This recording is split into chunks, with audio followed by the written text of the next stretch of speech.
The final exam. We're getting toward the end of the semester, and this is it. Today, I'm giving you several angles on reviewing for the final exam. Some ways that you could begin to have a sense of how to study, how to prepare, how to be thinking in order to do a good job on the exam. The first piece is to generally talk about what should you be doing. I want you to know that there is and I'm sorry, there seems to be a lag in the timing and the voice and the video. I haven't figured out how to fix that, so it'll be somewhat irritating. I beg your pardon. I posted last week on Canvas a guide to reviewing for the final exam. It's posted on the module for last week, I believe it is.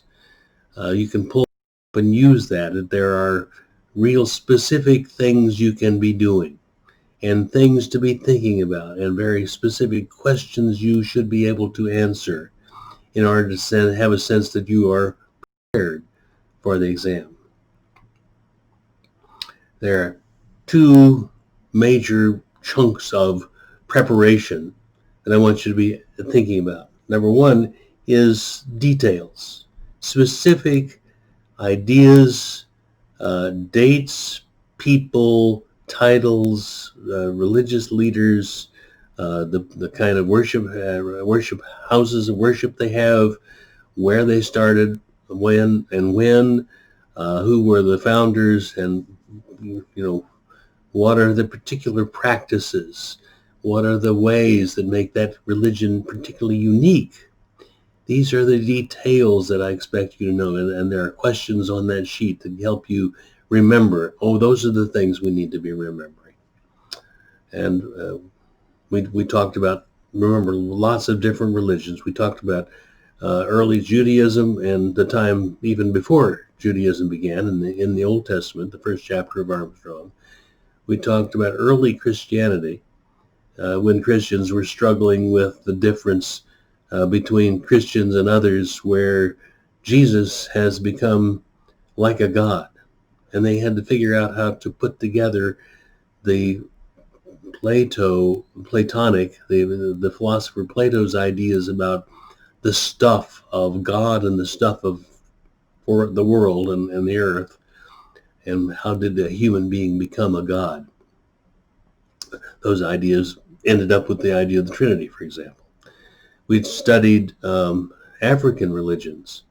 What was the antecedents, the kinds of religions that folks who were brought to America as chattel slaves already had in their hearts and minds?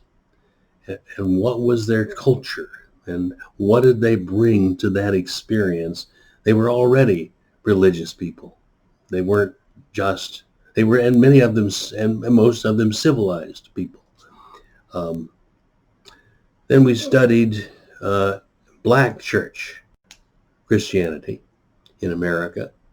Then we studied white Christianity, particularly evangelical white, and the sources of white supremacy in white Christianity, which is endemic. It is just, as Dr. Cosby says, it's baked in to the notions of Christianity in American culture. So then we moved to other religions. We looked at Islam, we looked at Hinduism, and we looked at Buddhism.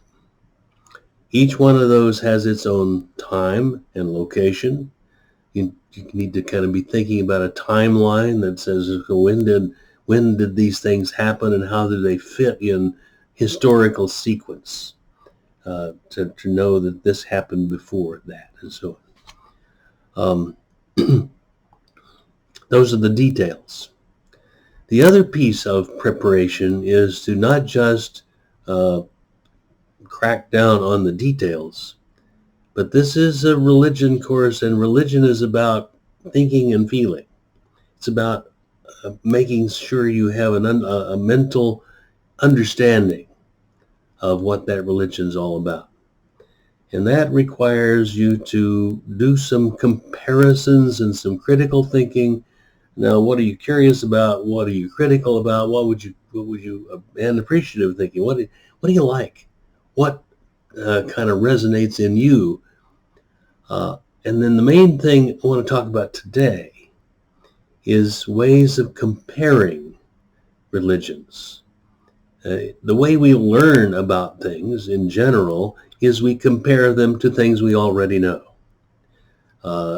So that if I move to a different neighborhood, I'm always comparing what happens, what the streets are like, where the locations are, where the services are, compared to my other location. If I'm learning a new subject or a new language, I'm comparing one language to the other. Same thing is true for religions. When we're studying Christianity, that's our natural, if that's our kind of birth religion of origin. When we get into other religions like Islam, or if you're black and you're looking at white Christianity, compare and contrast. That means, in what ways are these religions alike, if at all? And in what ways are these religions different, and how and why? Begin to think about, how did they get so different? How is it possible that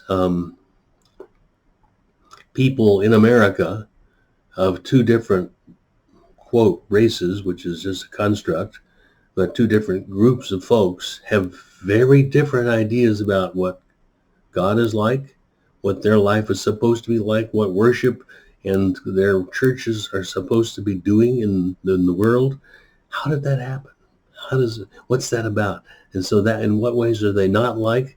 In what ways are they alike? How has European colonial Christianity influenced black Christianity?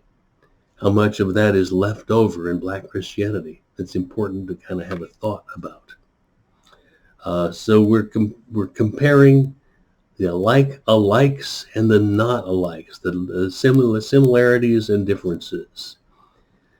So let me just kind of, and yes, the final exam will be asking you to do some comparisons. I recommend that you just start in your studying to make some practice charts by comparing. Just take one religion and then another and put them together and say, well, now, in what ways are they different? In what ways are they similar? Are they different because they come from different parts of the world and different cultures? Are they different because they have very different ideas about God? Are they different because their practices are more radically different than each other? Are they similar in that they have the alike in the sense that they have an approach to what human life is about and what the purpose of life is about, that there's a correspondence. It's similar, it's same in some ways. Buddhism and Christianity have a lot of similarities in the way they approach the meaning of human life and what taking care of each other and what taking care of oneself and being in tune with oneself. So you begin to work on those things. So let me give you some examples. First, it's a real simple thing. And it's not comprehensive, but it's a simple thing. You know the golden rule?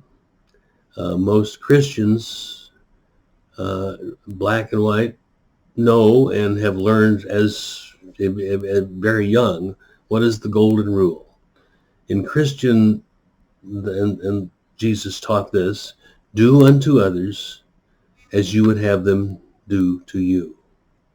A correspondence, a comparison with how do I want other people to act to me is how I should act to them. Interestingly enough, do other religions have golden rules? Well, it turns out they do. For example, on page 9 of the Keene book, in one of the little boxes at the top of the page, there is a little blue box from one of the Vedas, one of their scriptures. Do not do to another what you would not like to be done to yourself. That is the gist of the law, and all other laws are variable. Sounds similar. Sounds like it's alike. Here are, I looked, and you can look these up online, and just ask the question, what are the golden rules in different religions?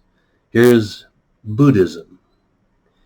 Do not offend others as you would not want to be offended. How's that different? Very similar, but very different. For Islam, the Prophet Muhammad wrote and said, none of you are true believers until you love for your brother what you love for yourself. None of you are true believers until you love for your brother what you love for yourself. For Jews, what is hateful to you, do not do to your neighbor. These are things that are very alike in some of these religions.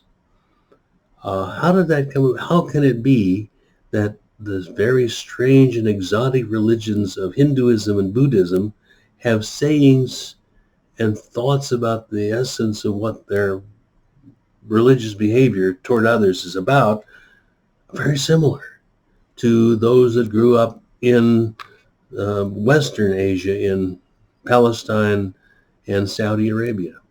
How can this be? So that's a way of doing some comparison. That's a very simple thing. Another way of thinking about it is how religions are so unlike that there is great animosity between them.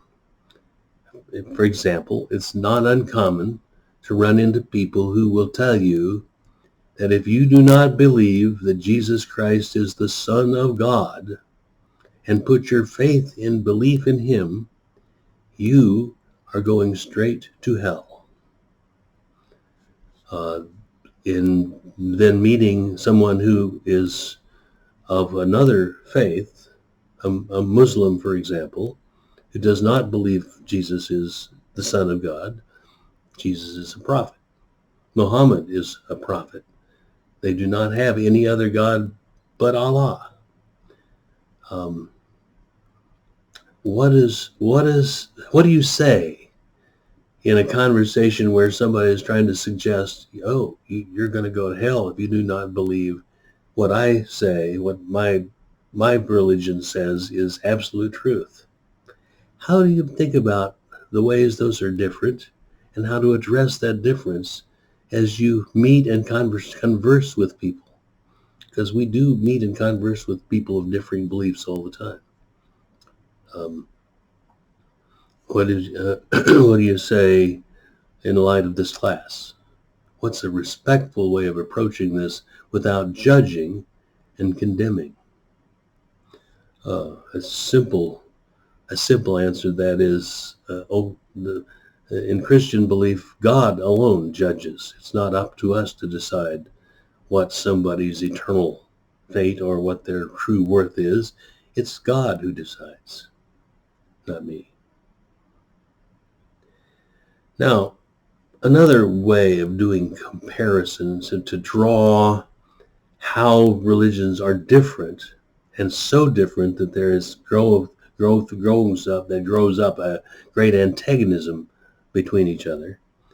There are places in this world today where different religions, the ones we have studied, are in direct, violent conflict, where they are fighting wars with each other, where they're killing each other, where they're bombing each other's homes and businesses and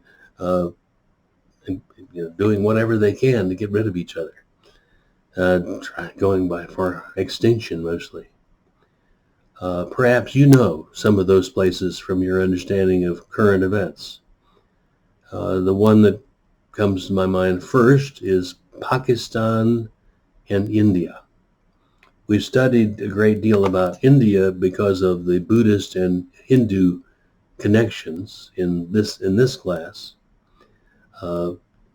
But after India cast off the British colonialism, the colonial power that kind of held things together made it very difficult for people who were Muslims, and there were a lot of Muslims in India at that point, to live peaceably with the Hindus. They couldn't get along. They were hurting each other and scaring each other.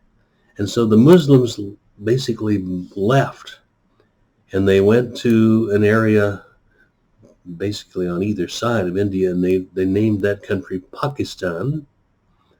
And Pakistan is a mostly Muslim country. India is mostly Hindu, not completely either way. And there is every few years there's fighting. Those countries have nuclear weapons, and they're willing to protect their borders from each other with an A-bomb if necessary. That's because they are different religions, not because of politics. It's about belief that their religion is the only way, and they have to protect each other and look out for themselves as opposed to the other ones. Another place where the differences, the comparative differences, are so strong, and that's where, and they were in close proximity to each other, is the area of Palestine and the nation of Israel. They're in a constant state of warfare, or almost warfare. The Palestinians are bombing Israel frequently, and Israel sends in warplanes to kill the Palestinians. What's that all about? It is about a difference in religion. The Jewish people settled back into Israel in the 20th century, relatively recently, after being dispersed all over the globe for many, many centuries. And they just, the world decided they were going to have their own country.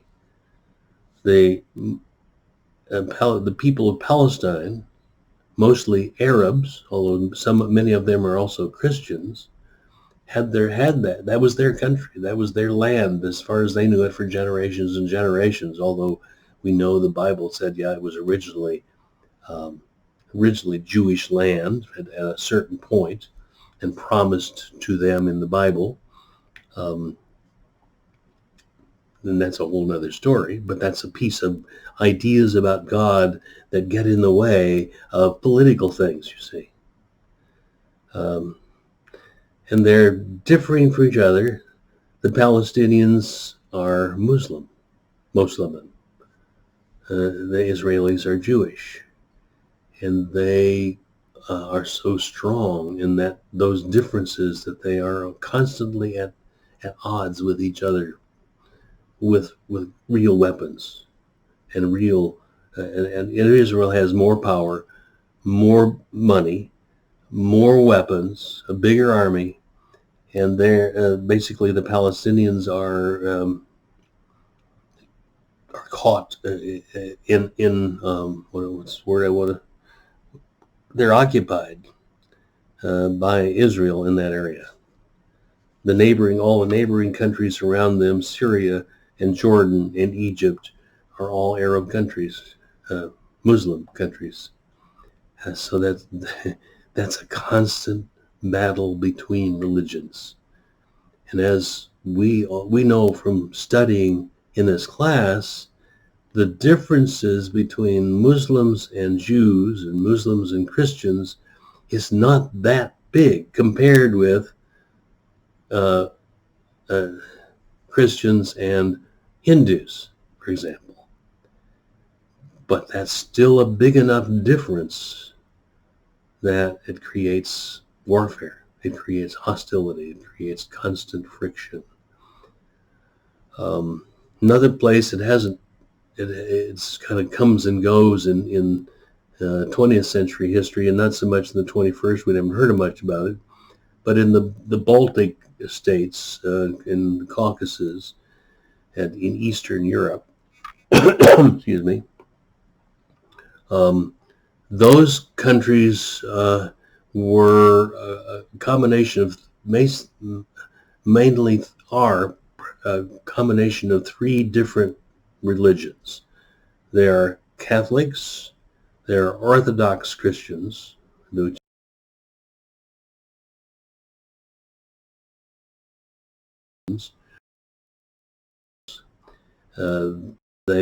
Muslims moved in the 1700s, 1800s under the Ottoman Empire, and these folks lived in close proximity to each other, and they're always in conflict. And those countries have divided and separated off in order to have their own Orthodox communities and their own Muslim communities, their own Catholic communities. And they're always fighting. And there was just another skirmish not too long ago. And the United States usually has to do some kind of mediation. But that's where a difference between Christians and Muslims has created conflict, which becomes a piece of, well, you don't believe rightly like I do.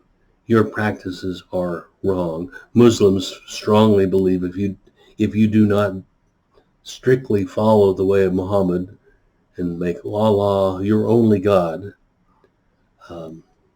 you're not living the right way. And here are these Christians which have this strange Trinity God, and Jesus is a God, and they have strange worship experiences, and they don't pray regularly, and there are all these differences, and they're always fighting with each other. How can this be? How does this come about, and why? And how can it be that a religion that has a golden rule, do unto others as you would have them do unto you, to do whatever you want for your brothers, are the things you want for yourselves? How did that move to hostility so that if I'm Muslim, I see Christians, whether Catholics or Orthodox, as the enemy, to be killed, to be maimed, to be chased away, to be bombed, to be burned out? That's how differences are so important, that they begin to make a difference in the way we live and so forth. One other place in the world where religious differences, and this is kind of interesting when I happened to think about this one. The country of Tibet is kind of where it's in the Andes Mountains, south of China, between China and India. The Buddhists were strong there, and that's where the headquarters for the Dalai Lama, and that the Tibetan Buddhists were very, very influential in that area.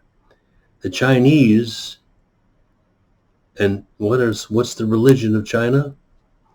There are lots of official Confucian and Tao, but for the last 75 years, the religion of China has been atheism. They're communist.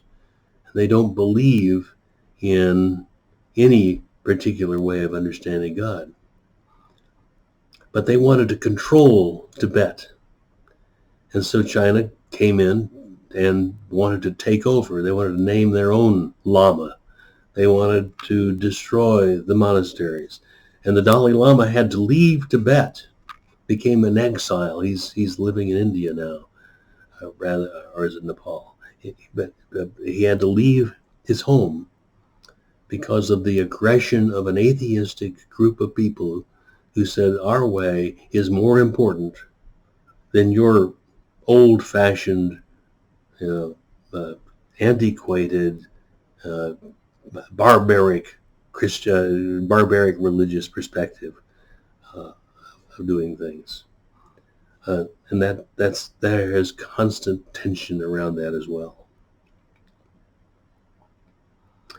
One interesting twist on religious differences and similarities, I'll point out, all these are ways to help you kind of get a sense of how do you compare and contrast. I don't expect you to know these things, but I want you to stimulate your thinking so that you do your own. How do we? What's one thing? What's another? Very interesting. Evangelical, mostly white evangelical Christians have been strongly supportive of the state of Israel. Yeah? Very different religions. Why is that? Why are they willing to send their money and send people to invest in Israel and be sure that the American government supports the complete independence of Israel?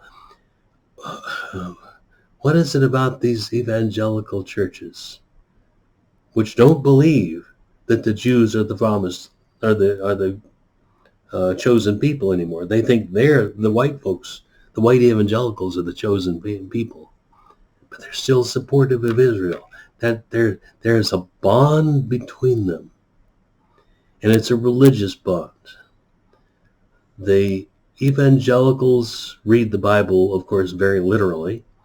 They read the book of Revelation very literally, and Daniel and some of those apocalyptic books of the Bible. They believe that Jesus is coming again, the second coming. It will result in a huge battle between the forces of evil and the forces of good.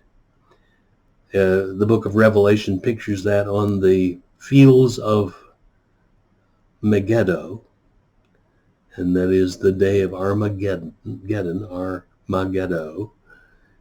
that's in Israel. And they believe, in some strange twisting of Christian belief, they believe that Israel must be intact when Jesus comes again in order for that to be the location for the great cosmic battle that will decide the fate of millions.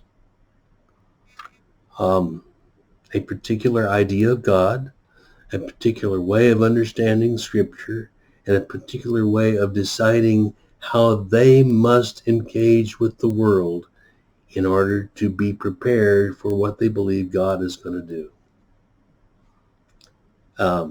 Differences and similarities. So Jews and Christians in evangelicals in that sense are bonded together. They're similar, even though they're very different.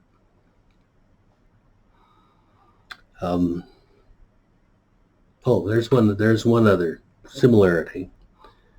Of all the religions we've talked about, they all have one thing alike. That is, they have divided into subgroups or sects or divisions. In Protestant Christianity, we call them denominations. But and for Christians, we have Catholics and Orthodox and Protestants and dozens of different Protestants. And we have the Eastern and African churches, the Orthodox Syrians and the Copts and the Ethiopians, all these different Christian beliefs that have slightly different beliefs. They're slightly different and very similar, but they all have divided. And they often can't get along with each other either. And we studied that Islam very quickly divided into the Shiite and the Sunni because of differences in what they expected the leadership to be and who the leaders were. And then there are other subgroups as well in the Muslim communities. There are several different versions of Buddhism around the world. Tibetan Buddhism, Zen Buddhism, and so on. In Hinduism, there are several different angles. I talked about the Swaminarayan Church here in Louisville. That's a small subgroup of Indian Hindus who have a particular approach to their religion of Hinduism. All these religions, very different in lots of ways, have a similarity in that they have, over the years, divided into subgroups and separated from each other in lots of ways. So I suggest, as I said, as you get ready for this exam coming up on Wednesday, that you do some doodling on a piece of paper, make a chart of comparisons. What ways are Christianity and Islam alike? In what ways are they different? How about Islam and Buddhism? How about black and white Christianity? How about, think about ways to get your head around, and you'll be practicing the details and the information about those religions as you're thinking those things through, which is, that's my diabolical subtext of what I'm hoping you're going to be doing. We'll have a class on Wednesday, which I'll do some final review for you and be thinking about, go through the rest of the review guide for the reviewing for the final, as I did on Wednesdays. If you haven't seen last Wednesday's class Zoom recording, it should be very helpful to you. Again, this is not, there's no big mystery, but what I think you ought to be learning and remembering and having in your head, I've been giving it to you all along, and I'm giving it to you again in the review sheet. I'm giving it to you again in the presentations last Monday and today, and Wednesday last week and this week in class. These are all clues, hints, and direct references to what I think you are to be learning. And then I'm going to test. How did you do? I'm going to send the final exam to you by email. It will be a Word document. If you have a problem downloading and being able to use that Word document, let me know. I can send it to you just as a text and an email. You should be able to then, if you can get it on a Word document or whatever or Google Docs, whatever you're using, you should be able to fill it in and answer the questions on that sheet.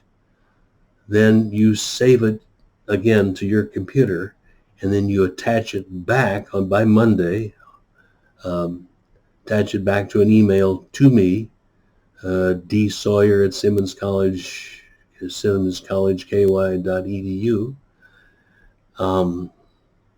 and it'll be done. I can grade it. If you have any questions about that, please email me or text me.